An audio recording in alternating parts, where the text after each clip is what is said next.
کچھ لوگ شر کا منبع ہوتے ہیں، ضرر رساں ہوتے ہیں، جو لگائی بجھائی کرتے ہیں، غیبت کرتے ہیں، پیٹھ کے پیچھے بات کرتے ہیں، سامنے بات کرتے ہیں، گناہوں کی عیبوں کی ٹو میں رہتے ہیں، ہر وقت جاسوسی کرتے ہیں، لوگوں کے اندرون خانہ تک جھانکنے کی کوشش کرتے ہیں اور امور کو پھر مجالس کے اندر ڈسکس کرتے ہیں۔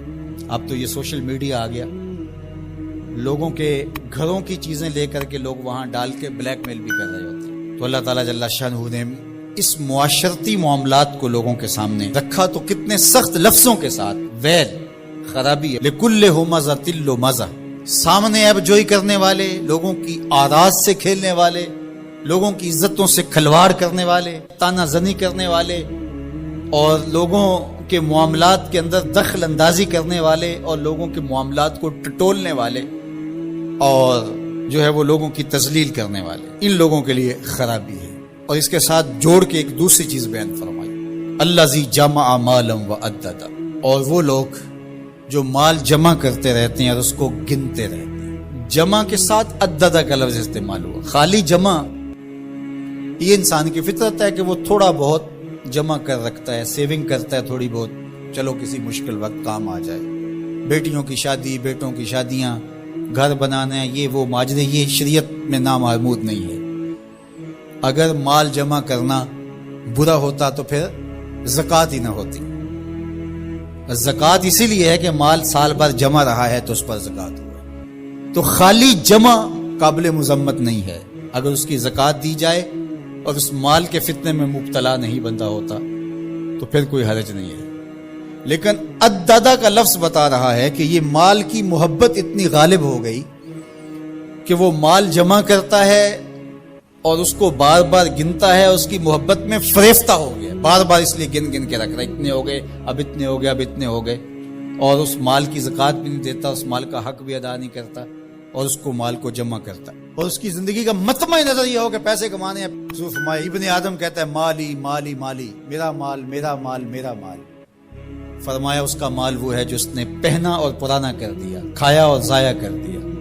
فرمایا باقی اس کا نہیں ہے، اس کے وارثوں کا ہے، وہ تو کفن بھی میلا نہیں ہونے دیں گے کہ بانٹ لیں گے، تیری گھڑی اتار لیں گے، تو خاتون ہے تو تیرا زیور اتار لیں گے، بیٹیاں تبرک کے طور پہ یہ ماں کی نشانی رکھ لیں گے، بیٹا تبرک کے طور پہ قیمتی گھڑی رکھ لے گا، لیکن تیرے ان کپڑوں کو اتارتے ہوئے انہیں ڈر لگے گا، تجھے غسل دیتے ہوئے ڈر لگتا ہے۔ میاں صاحب بولے جاندی واری ڈرونا بنیو تے ہاتھ نہ لاندے ڈر دے، جاندی واری ڈرونا بنیو تے ہاتھ نہ لاندے ڈر دے، جنہ لئی تو پاپ کمایا جو کتھے نہیں تیرے کر دے۔ حضرت سیدنا غوث اعظم الشیخ عبد القادر جیلانی بولے مکان بنا رہا ہے، حساب تو دے گا بسیں گے، اور حساب میں تو وہاں پھنسا ہوا ہوگا، موجیں اور کر رہے ہوں۔ اپنی اولاد کا، اپنے متعلقین کا یہ ذہن بناؤ کہ یہ مال دولت یہ ضرورت ہے ہماری، مقصد نہیں ہے۔ جب مقصد بن جاتا ہے تو تباہی ہے، مقصد نہ بننے دے۔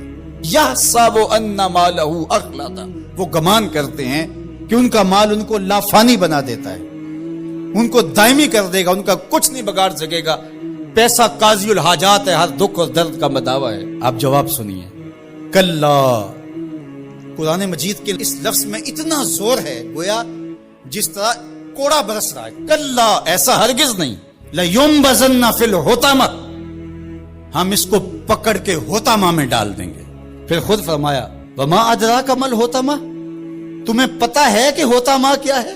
نار اللہ الموقدۃ التی تطلع علی الافئدہ، یہ اللہ کی جلائی ہوئی آگ ہے جو کلیجے چاٹ جائے گی، جو دل کھا جائے گی۔ انہا علیہم موصدہ فی عمد ممددہ، فرمایا کہ اس آگ کے اندر ڈال کر کے ان کو راستے بند کر دیے جائیں گے۔ ایسا آگ کا تندور ہوگا کہ نکل نہیں پائیں گے، وہاں مضبوط ستون ہوں گے آگ کے جن کے ساتھ یہ بندھے ہوئے ہوں گے۔ اور یہ جو لوگ ہیں جو لگائی بجھائی کرتے ہیں، لوگوں کی آراز سے کھیلتے ہیں، آبروؤں سے کھیلتے ہیں، جو غیبت کے بازار کو گرم کیے ہوئے ہیں اور نفرتوں کو دلوں کے اندر پیدا کرتے ہیں، یہ وہ لوگ ہیں کہ جن کو ایسی آگ میں ڈال دیا جائے گا کہ وہاں ستون ہوں گے، جن ستونوں کے ساتھ یہ زنجیروں کے ساتھ بندھے ہوئے ہوں گے، اور وہاں سے نکلنا بھی چاہیں گے تو نکل ہی نہیں پائیں گے۔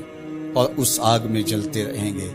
اللہ ہمیں رحمت للعالمین کا صدقہ جہنم کی سختیوں سے نجات عطا کرے اور ایسے اعمال بجا لانے کی توفیق دے جو جنت کے راستے کا سبب بنے اور جہنم سے آزادی کا مجدہ جاں فضا بنے۔